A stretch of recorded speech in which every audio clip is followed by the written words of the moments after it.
Good morning बच्चों। कल हमारा वीडियो थोड़ा सा पॉज हो गया था, लास्ट स्टेज जब हमारी शुरू थी रेस्पिरेटरी कॉन्शियस की। ठीक है, आज एक बार उसे रिवाइज कर लेते हैं और इसके सिग्निफिकेंस देख लेते हैं, फिर नया चैप्टर स्टार्ट करेंगे। देखो, रेस्पिरेटरी कॉन्शियस किसे बोला था बच्चों कि हम रेस्पिरेशन की प्रोसेस देख रहे हैं और रेस्पिरेशन में हमें पता है कि कार्बन डाइऑक्साइड हम एक्सेल करते हैं और ऑक्सीजन हम कंज्यूम करते हैं। ठीक है, तो उसी का रेशो जितना कार्बन डाइऑक्साइड इवॉल्व होता है और कितना कार्बन ऑक्सीजन आप कंज्यूम करते हैं, उसका रेशो मतलब रेस्पिरेटरी कॉन्शियस। उसका रेशो मतलब रेस्पिरेटरी कॉन्शियस। देखो, उसके बाद हमने क्या बोला था, डेफिनेशन क्या पढ़ी थी हमने रेस्पिरेटरी कॉन्शियस की। It is the ratio of amount of CO2 evolve to the amount of O2 consume. कितना O2 लिया जा रहा है और कितना CO2 बाहर एक्सेल किया जा रहा है, उस रेशो को हम कंसिडर करते हैं रेस्पिरेटरी कॉन्शियस। ठीक है, उसके बाद में हमने RQ, that is the respiratory quotient, is equal to CO2 divided by O2। Okay, ये हमने फॉर्मूला देखा था। फिर हमने बात की थी कि कार्बोहाइड्रेट की, अगर हमारे बॉडी के अंदर कार्बोहाइड्रेट ये फूड मटेरियल प्रेजेंट है तो कार्बोहाइड्रेट की रेस्पिरेटरी कॉन्शियस कितनी होगी। मतलब जब हमारे बॉडी में कार्बोहाइड्रेट ब्रेकडाउन होता है एनर्जी रिलीज कराने के लिए, या फिर ग्लूकोज ब्रेकडाउन होता है एनर्जी रिलीज कराने के लिए, तो उस टाइम अमाउंट ऑफ CO2 कितना इवॉल्व होता है और अमाउंट ऑफ O2 हम कितना कंज्यूम करते हैं, इसका रेशो आया था। उसकी वैल्यू बताई थी मैंने आप लोगों को 1 है, क्योंकि जितना कार्बन डाइऑक्साइड हम एक्सेल कर रहे हैं उतना ही ऑक्सीजन हम अंदर ले रहे हैं, तो दोनों का अमाउंट सेम होता है, तो इसकी वैल्यू 1 आती है। आपको निकालना नहीं है, आपको उसका रिएक्शन दिया हुआ नहीं है, आपको उसका मैनेजमेंट दिया नहीं, आपको सिर्फ इतना बताना है कि कार्बोहाइड्रेट की RQ वैल्यू जो होती है वो 1 होती है और amount of CO2 evolve divided by amount of O2 consume. जितना आप O2 ले रहे हो, क्योंकि आप ऑक्सीजन लेते हो और कार्बन डाइऑक्साइड बाहर। देन अगर फैट, हमारे बॉडी में ऑब्वियसली फैट्स भी है, तो जो हम खाना खाते हैं उससे हमारे बॉडी में फैट्स भी बनता है, तो अगर बॉडी में फैट्स है तो उसे भी ब्रेक डाउन कराना पड़ेगा, उससे भी एनर्जी रिलीज करानी पड़ेगी। तो जब हमारे बॉडी में फैट ब्रेकडाउन होता है तो उसकी RQ वैल्यू 0.7 आती है। या प्रोटीन ब्रेकडाउन, प्रोटीन भी हमारे बॉडी के अंदर बनते हैं बच्चों, तो प्रोटीन का भी ब्रेकडाउन होता है। प्रोटीन टूटने के बाद भी एनर्जी रिलीज होती है, तो उस टाइम भी हम कार्बन डाइऑक्साइड को बाहर डालते हैं और ऑक्सीजन को अंदर लेते हैं। तो जब प्रोटीन की हमारे बॉडी में प्रोटीन ब्रेकडाउन होता है तो उस टाइम RQ वैल्यू उसकी 0.9 है। अब देखो, ये 0.7 या 0.9 क्यों है या लेस देन 1 क्यों है? Because the amount of O2 evolve is less. जब हमारे बॉडी में फैट्स और प्रोटीन ब्रेकडाउन होता है तो उस टाइम हम कार्बन डाइऑक्साइड कम बाहर इवॉल्व कर रहे हैं और ऑक्सीजन हम ज्यादा ले रहे हैं। तो ऑक्सीजन ज्यादा लेते हैं इनटेक और कार्बन डाइऑक्साइड कम बाहर एक्सेल करते हैं, उस टाइम ये सिचुएशन होती है। तो इसी वजह से इसकी वैल्यू जो है वो 0.7 एंड 0.9 इतनी आती है। देन फाइनली यहाँ पे आप ये स्टेप आपको समझ में नहीं आई होगी क्योंकि वो वीडियो रुक गया था। तो RQ value for anaerobic respiration, हमें पता है एनारोबिक रेस्पिरेशन का मतलब क्या कि अब्सेंस ऑफ ऑक्सीजन। तो हमारा फॉर्मूला तो CO2 डिवाइडेड बाय O2 है, हमारा formula CO2 divided by O2 है। अब एक कॉमन सेंस है बच्चों कि O2 ही प्रेजेंट नहीं है, ऑक्सीजन ही प्रेजेंट नहीं है, तो ऑक्सीजन की वैल्यू तो 0 हुई। ये तो फिर हमें लिखना ही नहीं है CO2 कितना है, क्योंकि हमें पता है कि O2 अगर प्रेजेंट ही नहीं है, ऑक्सीजन एनारोबिक है ना, एनएरोबिक का मतलब अब्सेंस ऑफ ऑक्सीजन, जहां पे ऑक्सीजन प्रेजेंट नहीं है, ऐसी रिएक्शन। तो उस टाइम डिवाइडेड बाय O2 जहां पे लिखा जाता है वहां पे हम 0 लिखेंगे, और 0 से किसी भी वैल्यू को आप अगर डिवाइड करते हो तो उसका आंसर इंफिनिटी ही आता है। तो इसीलिए in case of anaerobic respiration respiratory constant कितना होता है, इंफिनिटी होता है, क्योंकि यहाँ पे ऑक्सीजन जो है वो 0 है और 0 से हम कार्बन डाइऑक्साइड को डिवाइड कर रहे हैं, तो यहाँ पे वैल्यू क्या आएगी, इंफिनिटी आएगी। ओके, ये हमारा हो गया रेस्पिरेटरी कॉन्शियस।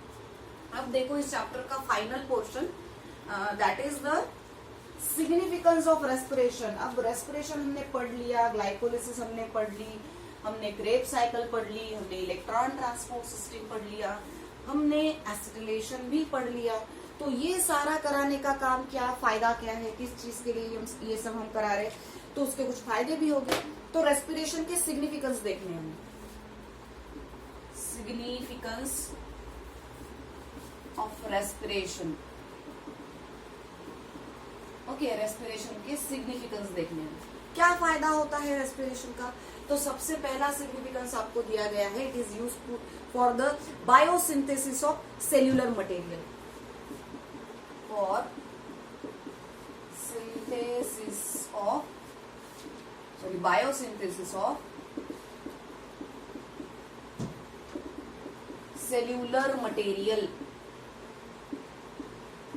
अब ये सेल्यूलर मटेरियल कौन से बच्चों, कौन से प्रोडक्ट बनाने के लिए रेस्पिरेशन यूज किया जाता है। फॉर एग्जांपल आपके टेक्स्ट बुक में दिए है, विटामिन है, कुछ पिगमेंट्स है, लिपिड्स है, फैट्स है, प्रोटीन है, कार्बोहाइड्रेट,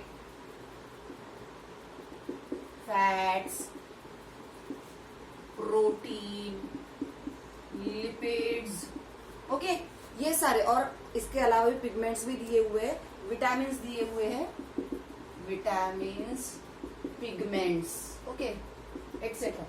ये सारे मॉलिक्यूल हमारे बॉडी के अंदर बन रहे हैं, ठीक है।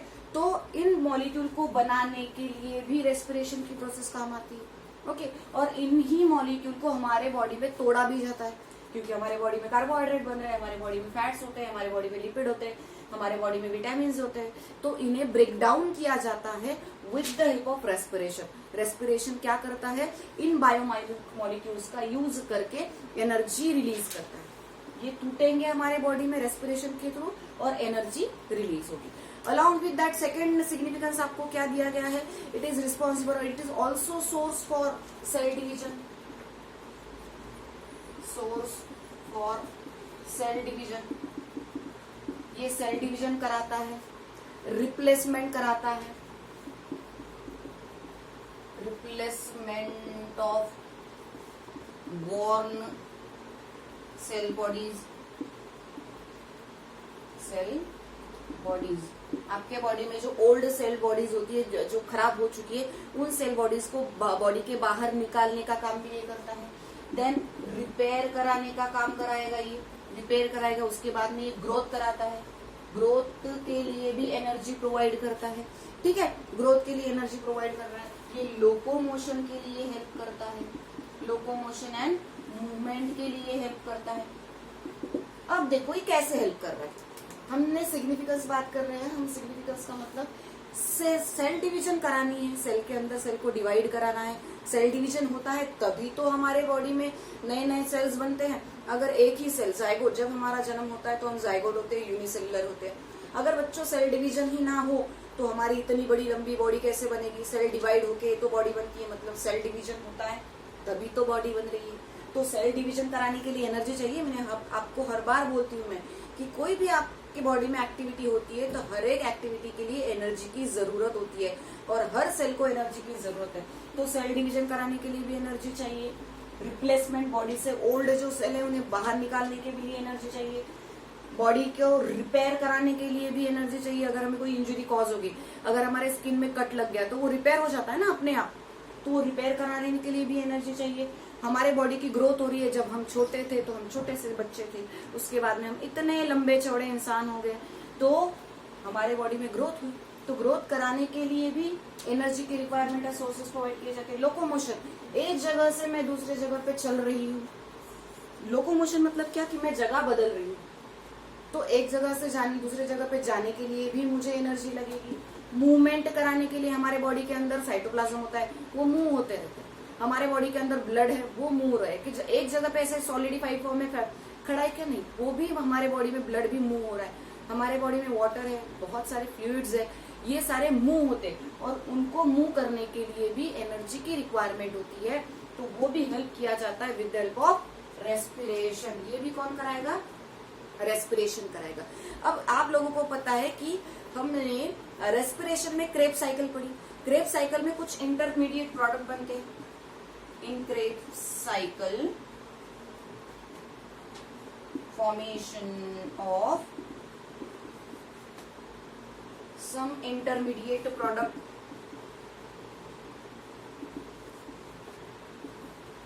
और वो इंटरमीडिएट प्रोडक्ट रिस्पॉन्सिबल है, which are responsible for the, किस चीज के लिए, formation of complex substances. Formation of complex substances. अब ये कैसे हुआ? अब देखो, क्रेब्स साइकिल में मैंने आप लोगों को बताया था कि ऑक्सैलो एसिटिक एसिड और अल्फा कीटोग्लूटेरिक एसिड, राइट ना? ऑक्सैलो एसिटिक एसिड और अल्फा कीटोग्लूटेरिक एसिड, ये दो एसिड्स है जिनका यूज किया जाता है ग्लूटरेट और एस्पार्टेट बनाने के लिए। ग्लूटेरिक एसिड और एस्पार्टिक एसिड, ये दो एसिड बनाने के लिए ऑक्सैलो एसिटिक एसिड और अल्फा कीटोग्लूटेरिक एसिड का यूज किया जाता है। हमने एम्फीबोलिक पाथवे में पढ़ा था।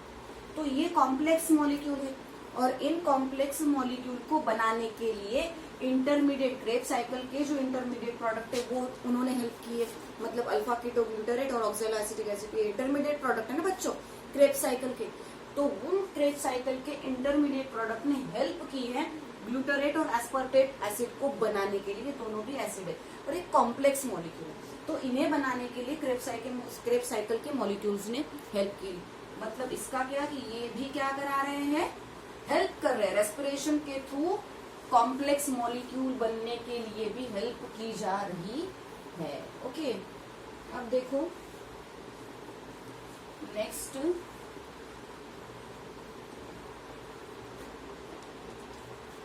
नेक्स्ट सिग्निफिकेंस क्या है? It maintain the balance between the CO2 and O2। Maintain balance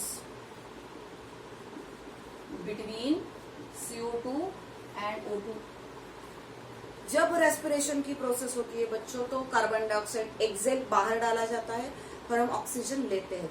तो ये बैलेंस मेंटेन का काम कौन कर रहा है? ऑब्वियसली ये रेस्पिरेशन के थ्रू कर रहा है। तो ये उसका सिग्निफिकेंस है कि ये बैलेंस को मेंटेन करता है कार्बन डाइऑक्साइड और ऑक्सीजन को। It is also significance. Then fifth significance क्या दिया है कि ये फर्मेंटेशन कराता है। एनारोबिक रेस्पिरेशन आपने देखा है इसमें, एनारोबिक रेस्पिरेशन, इसका तो सीधा सीधा मतलब फर्मेंटेशन है।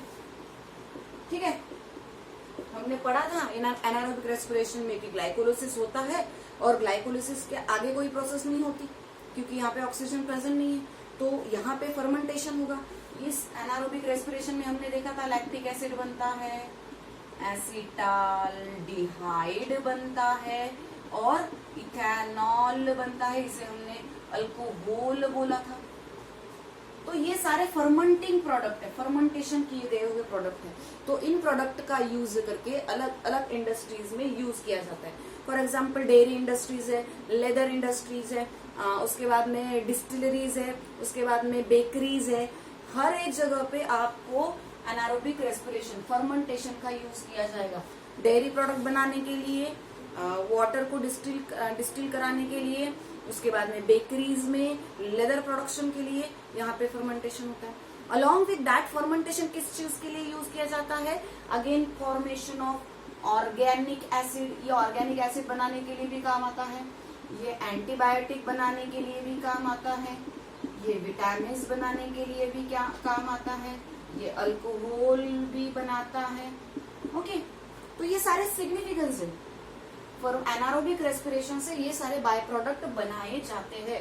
तो ये फायदा ही हुआ ना एनारोबिक रेस्पिरेशन का, सिग्निफिकेंस ही हुआ। और लास्ट सिग्निफिकेंस है बच्चों कि इट कन्वर्ट्स, इसका काम होता है इनसोल्यूबल सब्सटेंसेस को।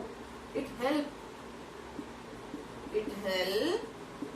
To convert insoluble substances into soluble form. ठीक है, इनसोल्यूबल जो सब्सटेंसेस है हमारे बॉडी में, उन इनसोल्यूबल सब्सटेंसेस को कन्वर्ट कराने का, सोल्यूबल फॉर्म में कन्वर्ट कराने का, फ्लूइड फॉर्म में कन्वर्ट कराने का भी, करने के लिए भी हेल्प कौन प्रोवाइड करता है? रेस्पिरेशन के थ्रू। मतलब एनर्जी जो चाहिए इनसोल्यूबल सब्सटेंसेस को सोल्यूबल फॉर्म में कन्वर्ट करने की, तो वो एनर्जी करने के लिए, वो एनर्जी इसे कन्वर्ट कराने के लिए जो एनर्जी चाहिए वो रेस्पिरेशन के थ्रू मिलती है। तो ये सारे सिग्निफिकेंस है बच्चों रेस्पिरेशन के। पहला क्या पढ़ा हमने? It is responsible for the biosynthesis of cellular material like lipids, carbohydrate, proteins, fats, vitamins, all are. Secondly हमने क्या पढ़ा? It is help for the energy. कौन सी एनर्जी, कहाँ पे एनर्जी लग रही है? सेल डिवीजन के लिए एनर्जी लग रही है, ग्रोथ के लिए एनर्जी लग रही है, रिपेयर के लिए एनर्जी लग रही है, रिप्लेसमेंट के लिए एनर्जी लग रही है, मूवमेंट के लिए एनर्जी लग रही है, लोकोमोशन के लिए एनर्जी लग रही है। तो एक जगह से दूसरी जगह हर एक एक्टिविटी के लिए एनर्जी लगती है, तो वो एनर्जी आती है रेस्पिरेशन से। उसके बाद में हमने बोला है कि क्रेब साइकिल में जो इंटरमीडिएट प्रोडक्ट बनते हैं उनका हेल्प होता है कॉम्प्लेक्स सब्सटेंसेस को बनाने के लिए। रेस्पिरेशन का हेल्प होता है कार्बन डाइऑक्साइड और ऑक्सीजन का बैलेंस मेंटेन करने के लिए। एनारोबिक रेस्पिरेशन जो है उसे फर्मेंटेशन बोलते हैं। फर्मेंटेशन से अलग अलग डेयरी प्रोडक्ट, मतलब दूध को फाड़ के हम पनीर बनाते हैं, पनीर को फाड़ के पनीर से मतलब दूध से हम चीज बनाते हैं, बटर बनाते हैं, योगर्ट बनाते हैं, तो फर्मेंटेशन ही हुआ ना बच्चों। तो डेयरी इंडस्ट्री में, लेदर इंडस्ट्री में, डिस्टिलरीज में, बेकरीज में, हर जगह पे आपको फर्मेंटेशन का यूज किया जाए। फर्मेंटेशन ऑर्गेनिक एसिड बनाने के लिए हेल्प किया जाता है, एंटीबायोटिक बनाने में हेल्प किया जाता है, विटामिन और अल्कोहल, ये सारे प्रोडक्ट भी फर्मेंटेशन से बनते हैं। और फाइनल हमने बोला है कि हमारे बॉडी में कुछ इनसोल्यूबल सब्सटेंसेस होते हैं, उन्हें सोल्यूबल फॉर्म में कन्वर्ट कराना होता है। तो इनसोल्यूबल सब्सटेंसेस को सोल्यूबल फॉर्म में कन्वर्ट कराने के लिए एनर्जी चाहिए होती है, और वो एनर्जी मिलती है with the help of respiration. Okay, तो यहाँ पे आपका चैप्टर कंप्लीट होता है। हम नेक्स्ट लेक्चर में पढ़ेंगे आपका नया chapter, that is excretion and osmoregulation. Okay, thank you.